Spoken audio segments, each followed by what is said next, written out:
Hey, what's going on? How you guys doing? I got to ask you guys a question. I've been thinking about this all day. I had to stop driving. I literally think over the next 10 years, specifically for home service businesses, it's going to be like the biggest opportunity ever.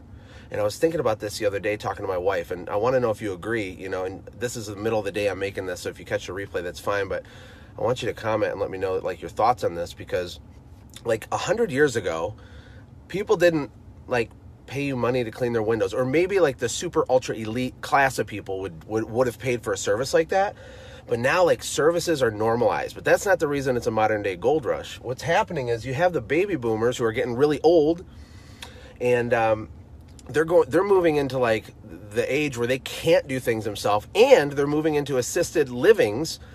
These health businesses are exploding right now. Like the health services, like assisted living facilities are popping up all over America, all over the place, and they're making money hand over fist, right?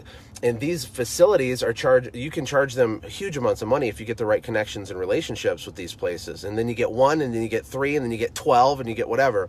So that's one piece of why this is a gold rush, right? You got the baby boomers, which everybody knows about. But the other big one is the problem with millennials. So on the staffing side, like it's hard to find people to help work in your business, right? With their hands. They don't want to work with their hands. But they also are starting to get into their prime money-making years, and they are a lot of your guys' customers too, right? These like 30 to 35-year-olds or whatever, like those are millennials. Like I'm technically a millennial. I'm 36 years old.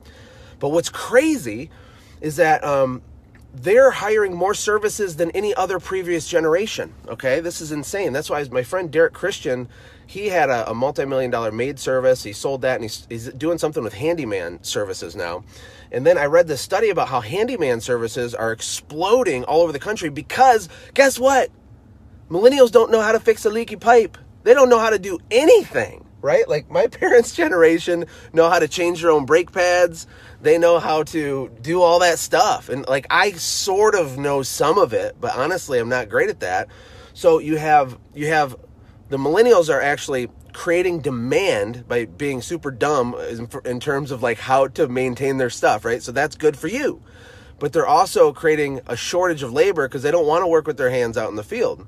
But that isn't why there's an opportunity. And then you tie in technology behind all of this, and it like puts a big bow on top of it.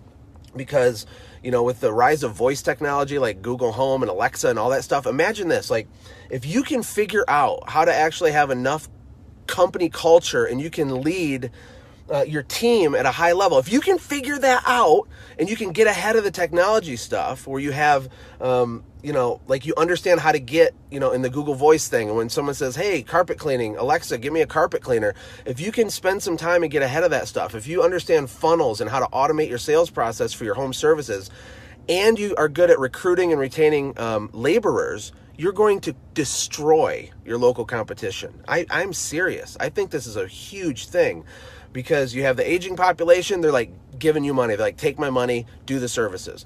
You got the millennials who are like, take my money. I don't know how to do the services. And having the appearance of success is really important to me. So I have to clean my carpets and wash my thing because all my friends do, right? That's good for you.